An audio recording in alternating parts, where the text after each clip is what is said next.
evening, everyone. Welcome to the weekly discussion series that's hosted by the Chaldean Cultural Center in collaboration with U of M Detroit Center, Unique Voices in Films, and CMN TV. And today we have a special program. It's a 1-hour program.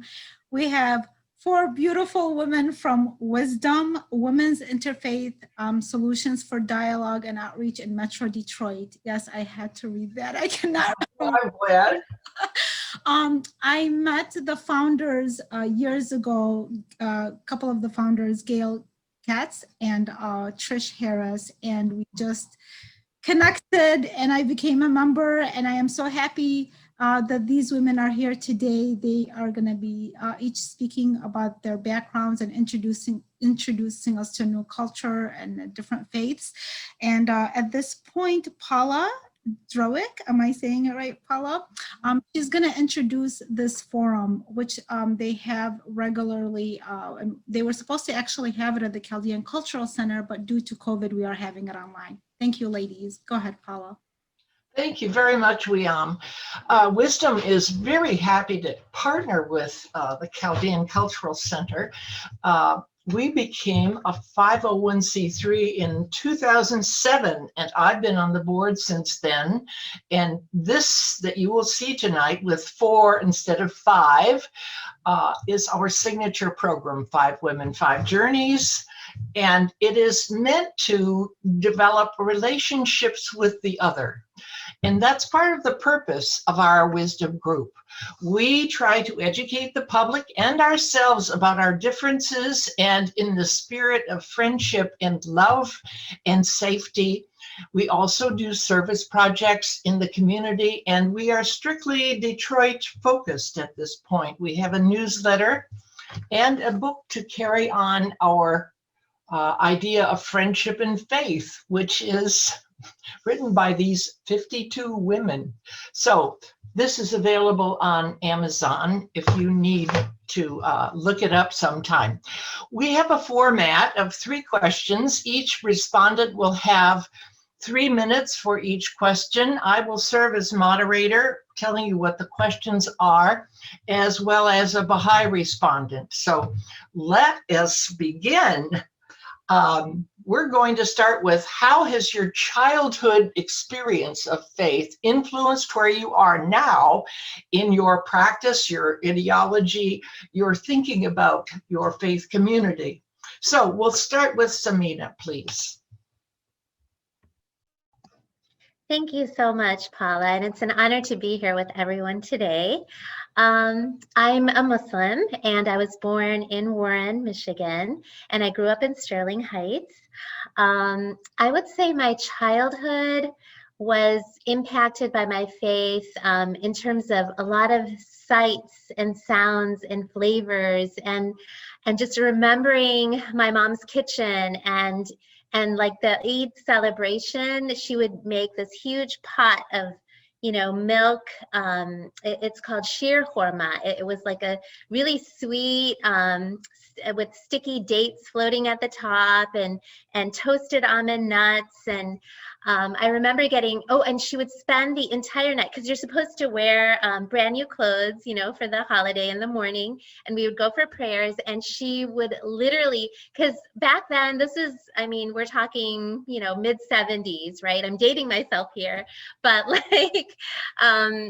there weren't any like Indian stores to buy the fancy dresses and the costumes, and that's what they were used to back home in India. So my mom would literally sit with her sewing machine, and she would be up the entire night hand sewing our Eid costumes. So I think as a kid, I didn't appreciate that at all because I'd be like, Mom, I don't like this color. I would be like a little brat about it. But now thinking back and having my own children, and to just have that, love and passion and wanting to transmit your faith and your culture, to your kids, just to do that by hand was was pretty amazing. And then my dad was really, he got involved in, you know, sort of community building and mosque building.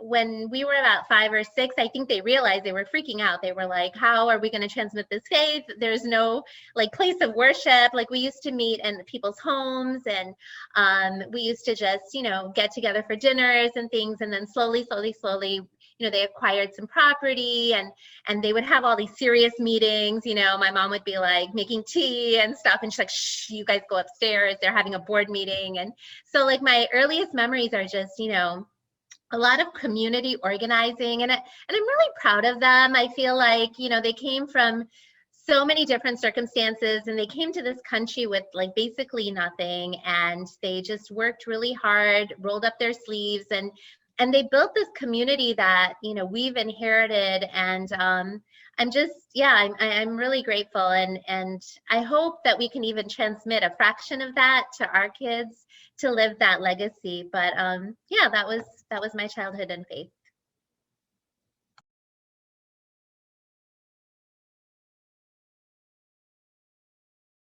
Oh, Paula, you're on mute. Sorry. Thank you so much. Dolores, would you like to follow up with Sameena there? Yes, I'll go ahead and follow up. Okay, and also, thank you for having me. Namaste. I always say that I was marinated, battered, and deep fried in religion. Okay, I was born and raised in the Black Christian Baptist faith. We were 24/7 church. Okay, Sunday morning was, of course, church all day long. Sunday school to night services. Tuesday was choir rehearsal. Wednesday night was Bible class. Thursday night was usher board meeting, and then Friday, then Saturday, you spend your time getting ready for Sunday, and then the cycle begins again. In between time, you know, there was always some sort of religious programming on radio or music or something going on in the house. I was raised up with, we'd have devotional hours at 7 o'clock after dinner. My mother would get on the piano, and she would sing a hymn. My brother would do, I would read a verse of the Bible. He'd do the prayer, and she'd do a little sermonette, and then she'd close out with us singing, and you know, the hymns or whatever. And yeah, I was just, you know, 24/7 church. Now, with all that said, okay, my mother was extremely open to all religions. So Mr. Cross, who was a Jewish fella, he lived across the street. So I did Shabbat with him. My girlfriends, Angela and Lorraine, lived next door to him. I did catechism with them. I did the Muslim center down the street, because my mother was the kind of person, if you said God, you believed in God, she didn't care. She'd send me off to church with you. And then on the Sundays, on the days we weren't in church or, you know, some sort of church activity, we studied with the Jehovah's Witnesses, the Seventh-day Adventists, Jehovah's Witness, Seventh-day Adventists, and then there was another group called Jesus Only. And my mother was curious as to what they were about, so we go and sit in their services. We did spiritual centers, spiritualist centers, everything. It was just, you know, it was 24/7. So anyway, as I grew older and started to question things, and you know, never that I lost any type of faith. Okay, I didn't lose faith in God. I just questioned the tenets of the teachings, and you know, that really wasn't answered that much. So life goes on, and a lot of the things I was taught, I couldn't apply, because we were fire and brimstone. Okay, so I could not apply that to what was happening in my life. So I kind of started venturing out and looking at other religions. So I kind of went into the New Thought, wisdom, teaching, metaphysics, and that kind of thing. And I ended up at a Science of Mind church, came back to Detroit. And since there are no Science of Mind churches in Detroit, then I kind of went to Unity, which is really close. And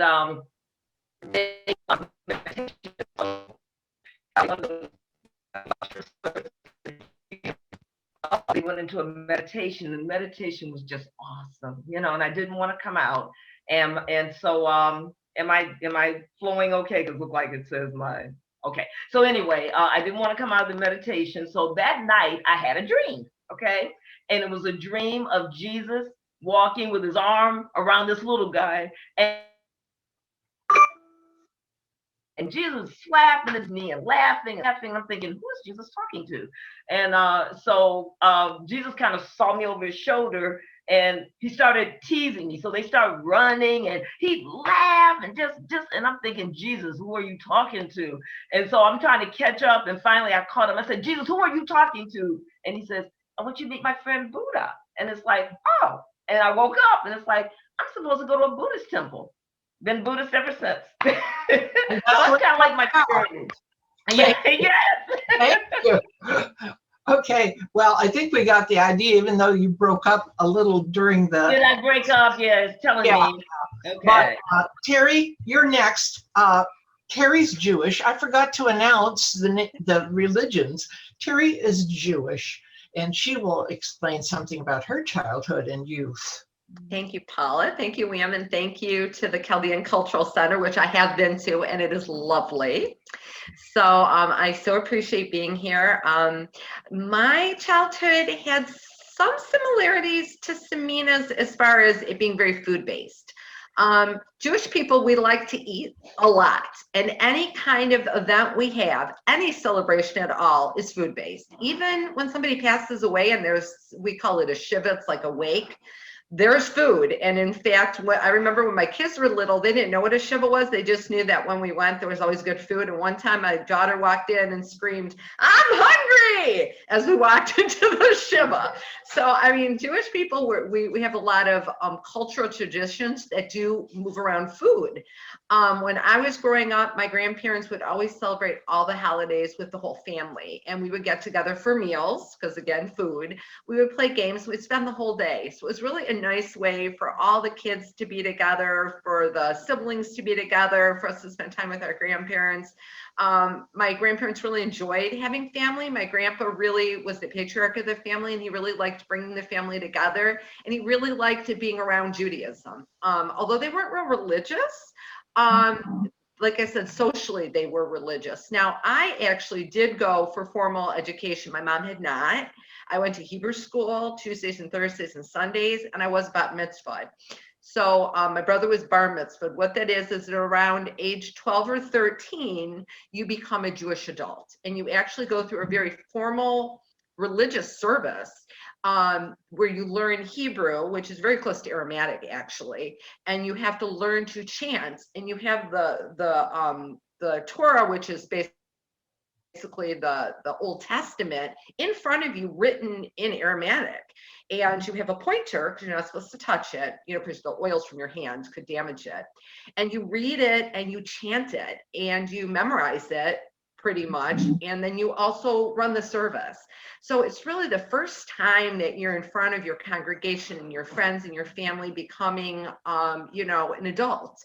And I always say, other than my wedding, it really is one of the most special moments of your life, because it's about you embracing your religion and agreeing to the tenets of your religion. What I think is really beautiful about religion is it usually is teaching you all the good things. I mean, certainly the Bible, the Torah, there's some tough stories, but they teach moral lessons, and it's you agreeing to take on that moral fiber. And also you do a project associated with your bar bat mitzvah, and our daughters were bat mitzvah. So it's really an important family tradition to us. It's the most religious aspect of being Jewish for us, because mostly it's gathering and eating.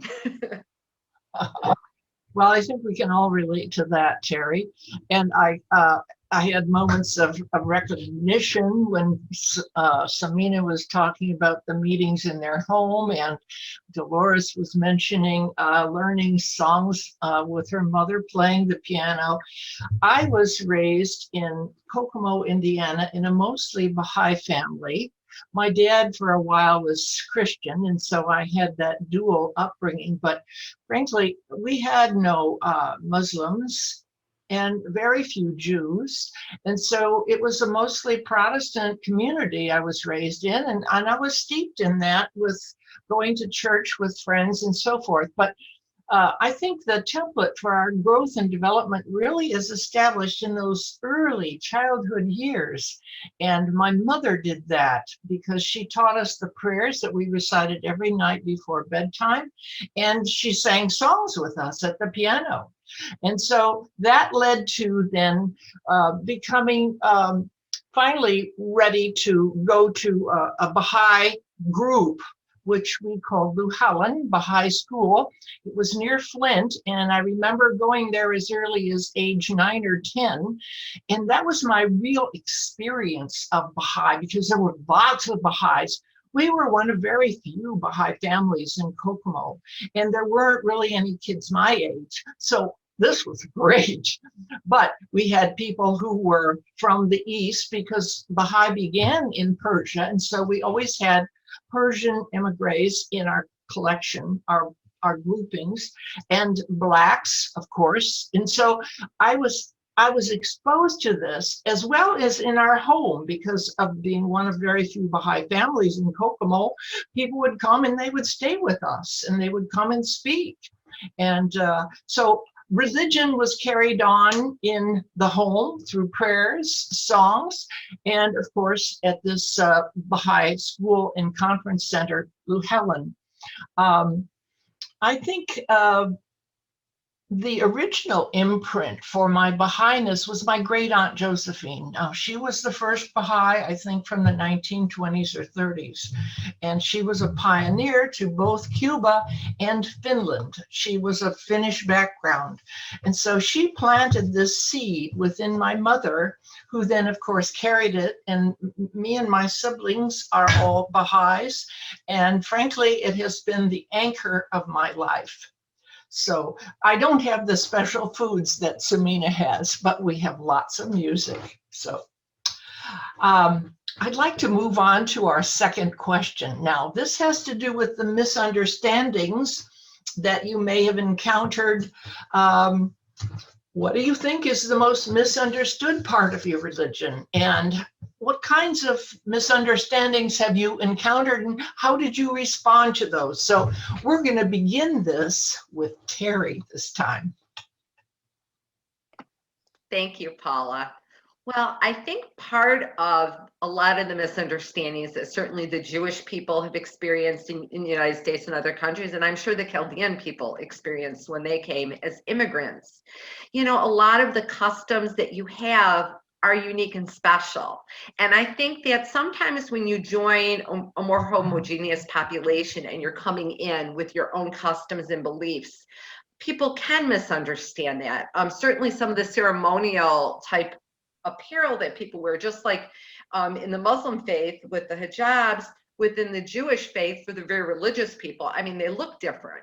And actually within Judaism, there's lots of different groups. So myself being a Reformed Jew, which is a little bit more of a progressive, not as religious Jew, is very different than somebody who's very, very religious, where the women who are married would actually shave their heads and wear like a wig to cover their head or some other head covering. And the men tend to grow the sides of their hair here to have the corners of their head adorned, and they wear a yarmulke or a kippah on their head, and oftentimes also have long hair. And you'll see they have the fringes underneath their clothes because they're wearing their talits, and those are their tzitzit. And there is a symbolic reason, the way they're knotted. They're all the religious artifacts. And then the very religious Jewish men sometimes will have these boxes that have written words from the Torah inside. So you can only imagine how strange that could look to somebody in the United States dressed like all of us, you know, just in our normal clothes, just to see the differences. I think for a lot of people in a lot of cultures, it's the physical differences. And then of course, there's interpretations from the Torah and the Bible that might have been misunderstood, where people might think crazy things like, do you have horns on your head because the light was shining on your head, or just other things that are very strange. If you've never met someone like that, I think you can have misunderstandings, and especially if someone looks different, I think it can kind of breed that. But what's wonderful is in situations like this, you get to know people. And when you meet people, you see the similarities, and that dispels some of the strange ideas you've heard, and also allows you to ask questions to learn, why does somebody wear the little cap on their head? So I think that the fact that we do things like this really helps dispel those kind of misunderstandings. And helps us be friends because we share so much, really. And let's hear from Sameena next about misunderstandings in Islam, please. Yes, of course. Thank you, Paula. Where do I begin? I feel like there's quite a lot of. So I'll pick my top two for the week. I think one one aspect I feel that's misunderstood when people don't really know what Muslims believe or who they believe in, and one thing that kind of throws them off is they don't know that, you know, Muslims believe in one God, for example, and the fact that we also believe in all of the prophets from like we believe in the Adam and Eve story and all the way down to Noah and even to Jesus. We believe that he's coming back. There is a second coming, you know, and I think those types of misunderstandings are best expressed when you have this type of a relationship. You're talking to someone, whether it's a friend or a colleague, and I know it's kind of uncomfortable because religion and politics is not what American people want to discuss off the bat, but I try to go outside of my comfort zone to tackle that, just because I feel like if I don't say something, then I don't think it's ever gonna be said. So that's one. And then the second one I thought, and it's a common one, but it's the one related to my pretty little scarf. And I actually didn't grow up with hijab at all. My parents, you know, as Teri was saying, there's a spectrum of, you know, conservative and all the way down to liberal. I don't think we were really super liberal, but we were kind of in the middle. And we dressed modestly, but the headscarf wasn't really part of anything that we grew up with. And it was, in fact, I have two daughters. So my 12-year-old one day, she was, you know, online, because now everything's available online. And she had a Chinese Muslim friend who wore a scarf. And I guess at school, they were talking a lot. And she came to me one day and was like, Mama, Mama. And I'm like, yeah. And she has this, you know, little glasses and her little scarf on. And she's like, I'm doing this. And I was like, whoa, where is this coming from? You know, and I was really, she thought about it a lot. And I think she had a lot of conversations about, you know, beauty is, you know, it's not just skin deep, it's who you are inside that matters. And she had you know, she was really, really thinking. But me as like a 40-something mom, I followed her footsteps. So after 2 weeks of her putting it on and running around town and doing that thing, I ended up, you know, wearing it myself. And my mom was kind of like, wait a minute, this is all about like covering your beauty, and you're so old now. Why are you wearing it now? That was my mom's reaction. But I mean, you know, that's kind of my journey to hijab. Thank you. Not really old, but still beautiful. Thank you. Now, Dolores, we know you must have encountered misunderstandings of Buddhism, for heaven's sake, especially as you grew up as a Christian. Yeah, and especially growing up from the Black church, you know, I really caught it culturally. I think the greatest misunderstanding has been that people think that, excuse me, Buddhists worship the statue. Okay, Buddha is not a deity either.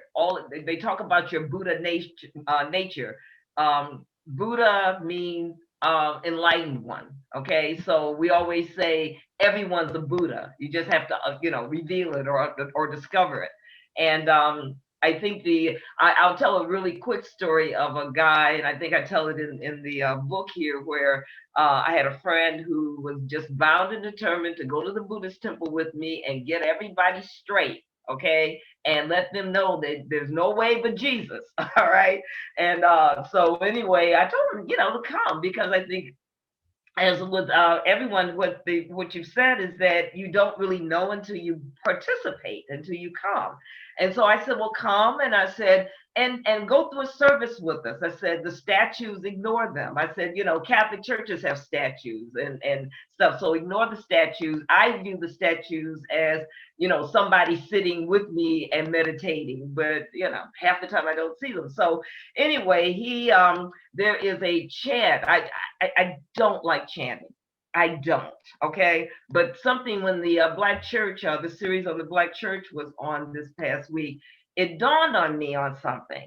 There's in the Black Church, they had what we call Dr. Watts. It was that old moaning and praying. So there's a song, and I'm gonna see if I can do it because my voice isn't great today. But anyway, it's like they said, Father, I stretch my hand to thee. Okay, that was the Black side. Well, there's a chant in Buddhism that's Ki-young, Chun-young, Hey-young. So it sounds so similar. So the guy, when he went with me, he was like, I guess he was like really dumbfounded. So at the, during the question and answer period in tea, I'm just waiting for him to like tell him Jesus is the only way. But he didn't. He listened, and he came back and he said, he says, that chant you did sounds like that old Dr. Watts. And I said, yeah, it does, And so fast forward, he moved out to California.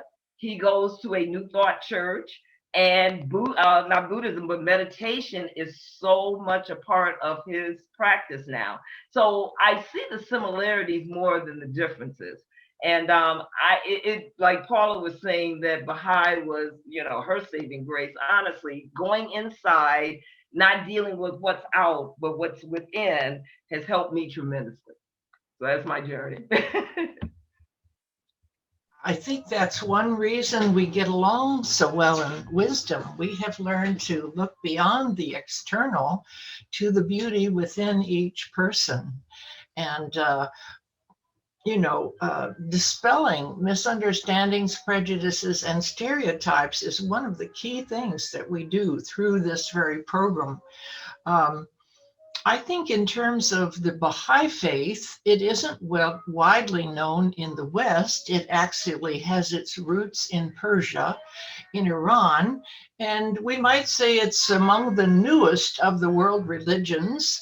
And as with any new religion, it takes a while to gain legitimacy. And so sometimes people use terms like, oh, it's just a cult, like, oh, trash, right? And I know that represents a misunderstanding because the word cult actually means practice, worship, cultus. However, it's about 275 years old, and in the land of its birth, it has had particular trouble gaining a purchase. I'd say that Persian Baha'is, now Iran, are scattered throughout the world because of the persecutions they have in their own country. And this is largely a legacy of Shia Islam, which is predominant in Iran, as well as in much of Iraq and today in Yemen. And so Baha'i communities are really under the gun. I mean, they're killing people, snatching property, the kinds of things that used to happen to the Jewish community in Germany during the Nazi Third Reich. So I have to say there are misunderstandings among many Muslims in Iran in particular of the Baha'i faith, because it claims to have messengers of God after the time of Muhammad, and so they consider it heretical. So we look over that, actually. And as a teacher of comparative religion, I began seeing the inclusion of the Baha'i faith in textbooks, because I had to pick textbooks every year when I taught world religions. I began seeing inclusions of the Baha'i faith among the new religions, probably in the late 1980s, 1890s during my career. I mean, 1990s, sorry. And so it has gradually achieved legitimacy, and it has had non-governmental status with the United Nations since its beginning in 1947, and has participated widely in international forums focused on the issues that really unite us: the environment, social justice, the equality of men and women, and so forth, which are major Baha'i principles. So that's my short thing about misunderstandings. Let's move on to something closer to home. Most of us have experiences in our family. Now, sometimes those are harmonious. Sometimes there's friction based upon different belief systems and practices. So we're going to ask our third question: how has your personal faith journey impacted your family relationships, both in terms of the ideology, the practice, and socially connecting with various kinds of peoples? So this is a broad question, and I see we have quite a bit of time for this, so take a little more than you may have planned. Sameena, can we start with you, please? Yes, of course. So I thought about this question a lot, and to see where I wanted to begin with it. Since we have some time, I wanted to actually share, and I don't usually share this aspect of my life, but I did go through a pretty difficult divorce. I'm a single mom, and my faith, which was always an important part of my life. I mean, it was, I don't want to call it a decoration, but it was more of the cultural stuff.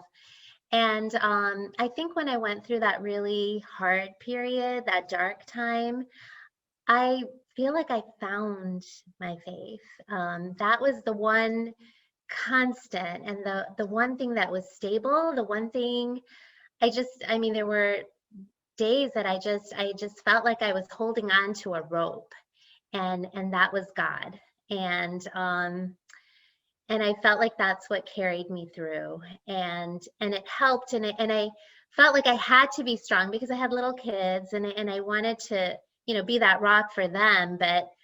But when your whole universe is going everywhere, like you need that anchor. And I felt that my journey to God began during a really difficult phase of my life. And when I let that in, and when that light sort of came into my life, I felt like a lot of things changed. I felt like my relationships with even my extended family or my own children, they became deeper.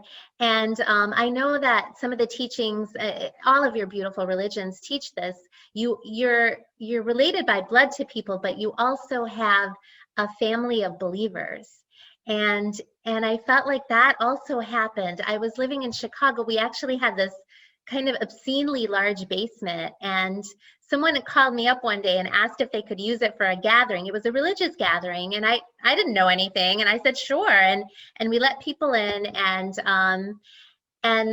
it just, and then after that my phone was ringing off the hook, and there were gatherings after. They started out small, like 20 people, 25, 30, 50.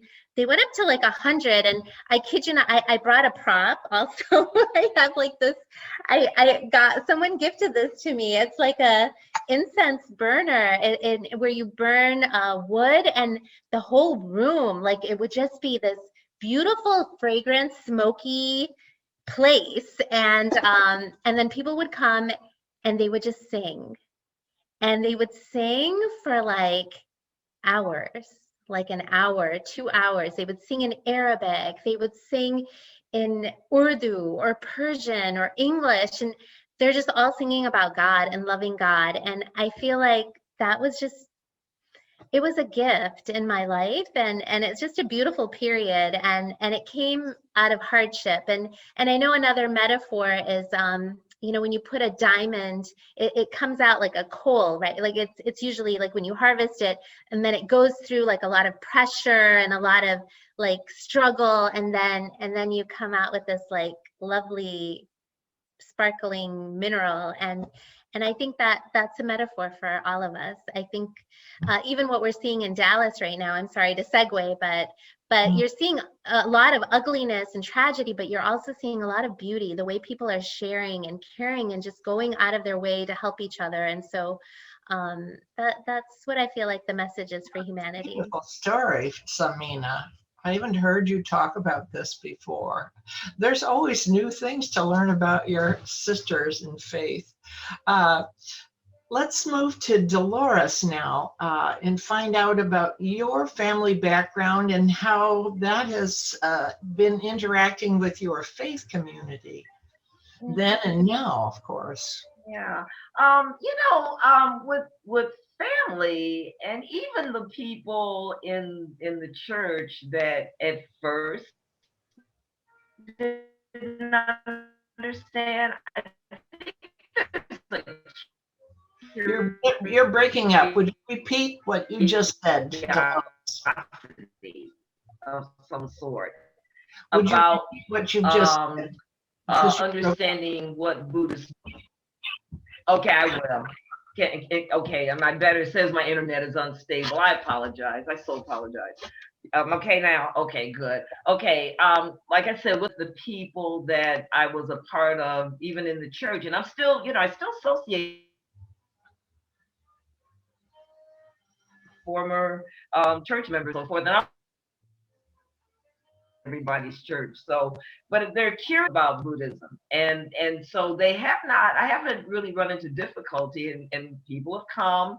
And the one thing in the practice, at least at the temple I go to, they teach you. They don't expect you to ever come back, okay? But they try to tell you or teach you when you do go the practice so that you can take it with you, how to breathe, how to sit, how to try to focus, and what happens when it doesn't happen, and not to be hard on yourself, etc.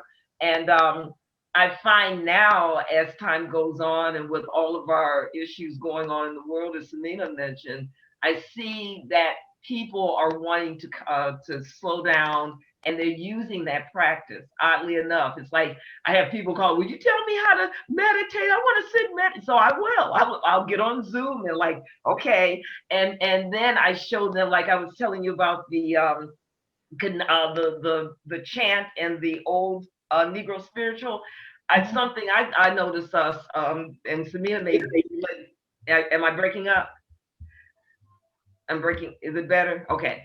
Okay, good. So anyway, you know how Sameena, when Muslims, how you put your right hand on your left. Well, we have the same thing, only it's a mudra, like that.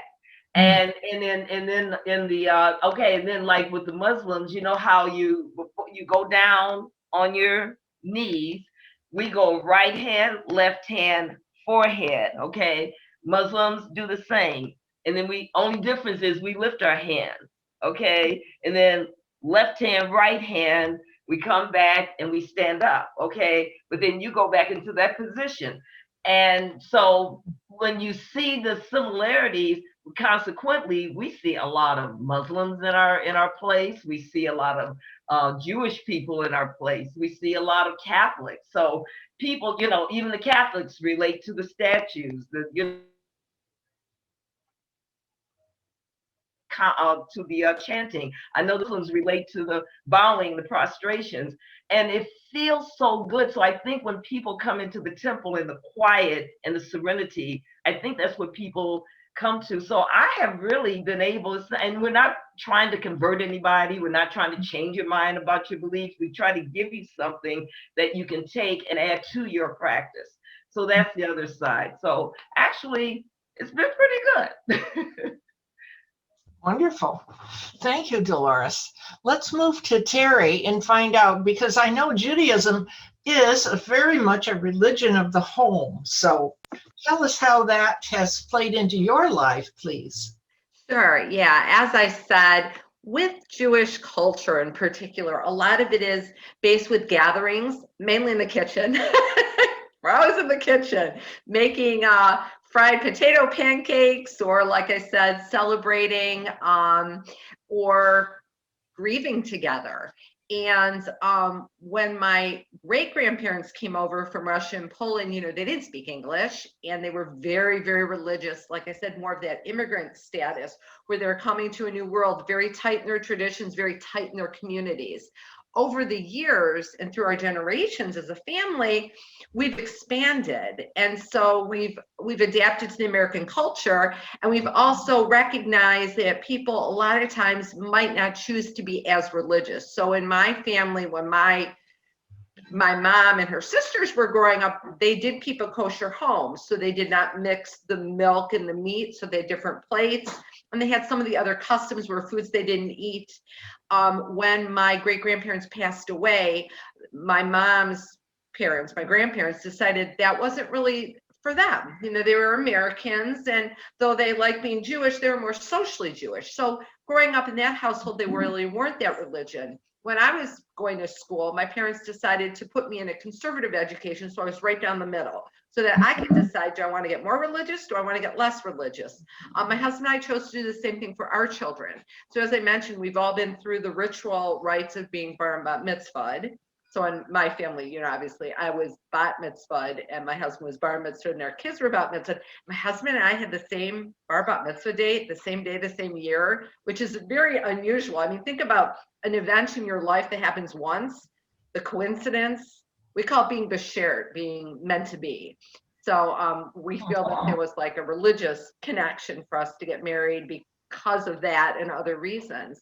And we raised our kids that way. And what's really lovely now is my children and I all do Shabbat services, especially during the pandemic. Like we used to sometimes go to temple, but now it's so easy to go to temple. I mean, there's so many downsides to the COVID pandemic, but the one positive side is temple comes to us. So what we'll do is, you know, today's Shabbat. So I actually taped my service. So after this, I'm going to watch my service. I'm taping my service. But what I'll do some week is I'll say to my girls, what service are you going to watch? And we'll try to be watching the same service at the same time at the same temple. I belong to Temple Shir Shalom, but I'm also very affiliated with Song and Spirit Institute for Peace, which is an interfaith that has both Catholicism and Judaism intermixed. I just think it's a wonderful group. So what I'll usually do is I'll go to their service first, then I'll slide onto Shir Shalom, and my daughters oftentimes will slide onto Shir Shalom with me. And my youngest does the college Hillel service, and my oldest sometimes will do in New York, like maybe Rameh Mu service. But we're all on, so we're hearing the same Bible portions, the same Torah portions, no matter where we are. We're singing the same songs, maybe slightly different melodies. And so it's very spiritual for us. And I feel the most connected really to my Judaism that I have in a long time. And person again when it's available, but I hope I'll still be able to do some of the online, because like I said, it's just so accessible. It's just nice. And when I haven't had the kind of trauma that Sameena had. I've been very fortunate, but I did have a time in my life where there's some bad things were going on through my work, and thank God it's so much better now, but I was very troubled. And that was my rabbi. I made an appointment with my rabbi, and we just sat down and talked, and it really helped. You know, to have that objective opinion and have someone believe in you, and I got through it. And I got through it stronger. But I just really appreciate it. I didn't want to burden my family with it because it was already so stressful. And I didn't want my husband and my kids to have more worries or know how worried I was. But I really appreciate my faith. And I do agree with Sameena, especially in good and in bad times. It's really nice to be able to lean on that and have something to believe in. So I'm very happy. I'm in a very good place with my Judaism. Great. Thank you. I love Sameena's image of the rope that you cling to. Yeah. Well, as a Baha'i, I think I will talk about family from two perspectives. The family I grew up in, we were a Baha'i family. That is, we said our prayers morning and eve. We had feasts, the 19-day celebration of worship in our household. And we practice consultation, which I think is a really unique feature of Baha'i because we have no clergy. So it's kind of like a do-it-yourself faith. Everybody is their own practitioner. So consultation is, you might say, a conference in the attitude and atmosphere of love. And our family used it to plan vacations, to plan who would give up their room. It was always me when grandma visits. We moved into our house that my father designed and it was not yet finished. So who was going to do what jobs? And I mean, it taught us kids, we each had an equal voice, the three of us, myself, Rhea, and Tony. We got respect from our parents in this context. We learned how to work in groups, to consult with one another. And of course, it was always done with prayers as well. I think another impact on my family was that I saw my parents in an egalitarian relationship. There was no male domination. There was an equal give and take. I also was very familiar with the equality of women and men in the practice of my community, no matter where I was, whether I was in my home or in a small Baha'i community. So, and then we attended Llewellyn Baha'i School. That was really the beginnings of my education as a Baha'i, how I learned about the Baha'i faith. We had classes, and then we had, of course, it was like summer camp, only we had classes in the morning, and then we played ping pong and, you know, did hikes and stuff and swims and stuff in the afternoon and so forth.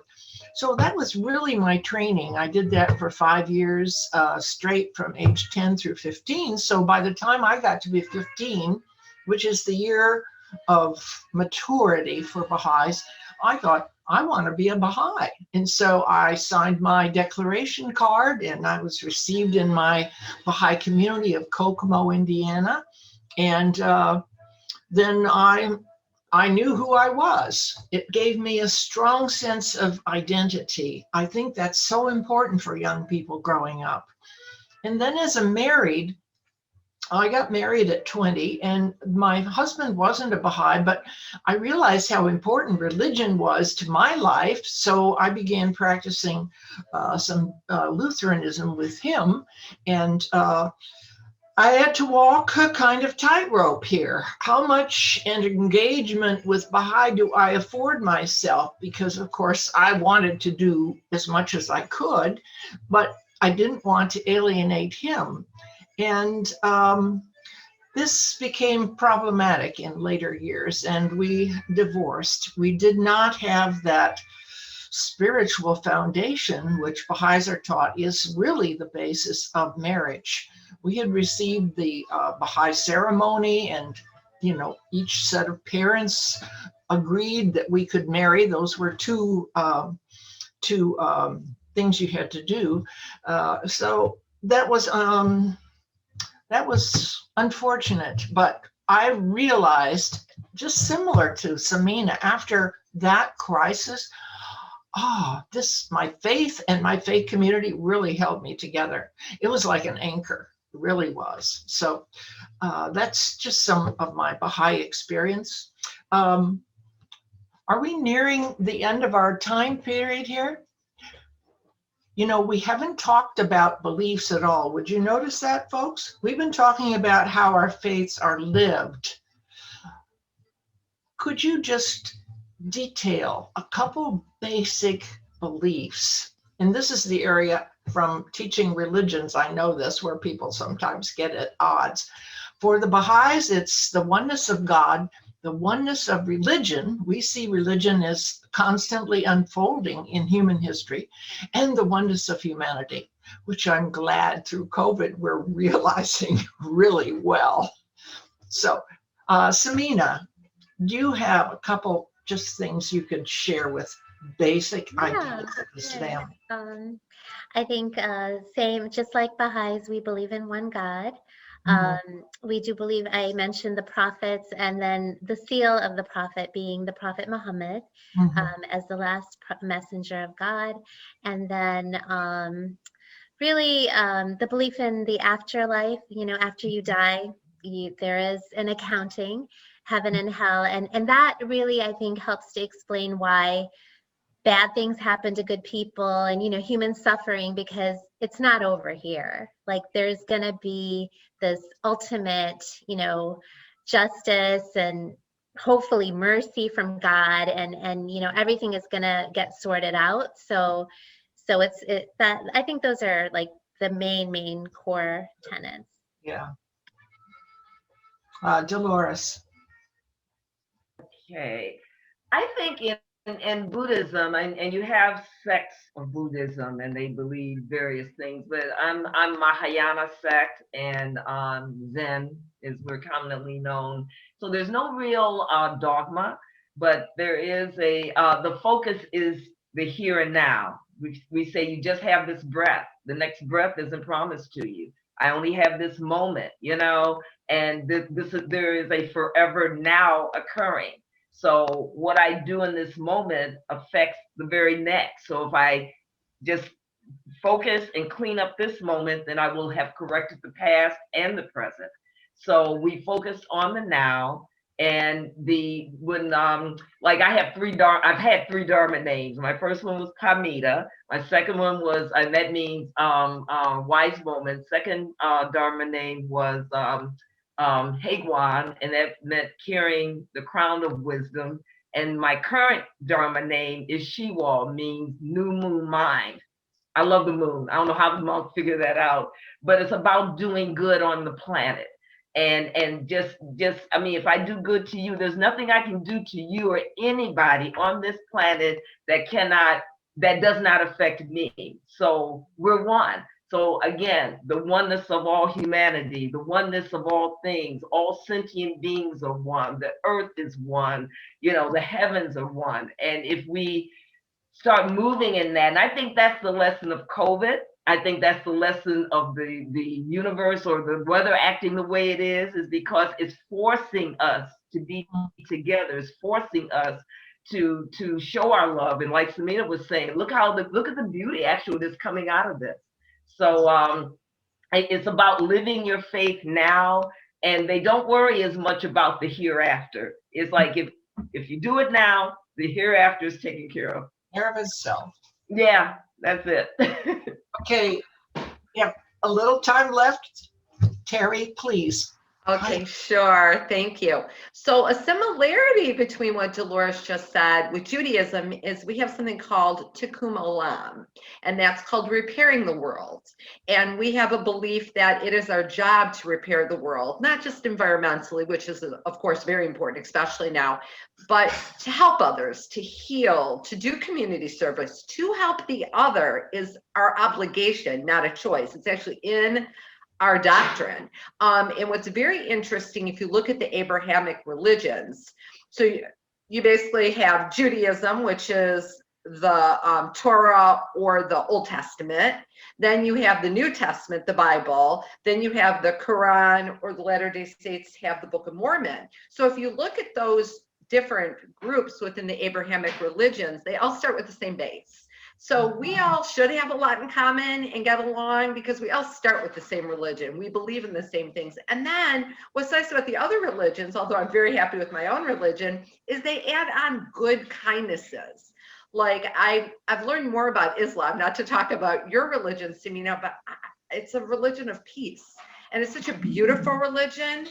And then, when you get into the Christian religions, they talk about helping the poor and doing it to others. And then, of course, with Baha'is, you really accept all of our religions. It's like the world religion. So if you think about it, I realize with Buddhism, that's a different area, but you also do have the Christian background, but they all the religions really say, be a good person, be an honest person, be a kind person, be supportive, help others, help the poor, be a teacher. And I think that these are just beautiful tenets. And I think that even if you're not very religious, if you live your life doing good for the world and healing the world and caring about the world and others, how can you go wrong? I mean, it's just religion really, if it's done the way it's supposed to be, it's just so beautiful. Wonderful. Well, you've heard 4 stories tonight. I'd like to remind you that there are 52 stories in our book, Friendship and Faith, The Wisdom of Women Creating Alliances for Peace. And I think we all try to practice tikkun olam, repairing the world. That's why we're here tonight. That's why we urge you to investigate other faiths, to embrace our similarities, to let the differences fall away. And we think that should happen if you become friends first. And Sorry. I just want to say one thing, if it's okay, Paula. Sure. She's like, sure, Teri, go.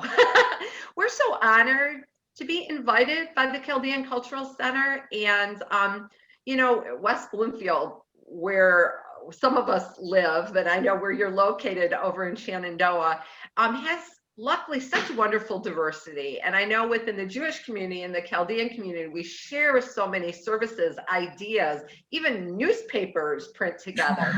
And we would so love and welcome our Chaldean sisters to come, even just to our events or be members, be a part of Wisdom.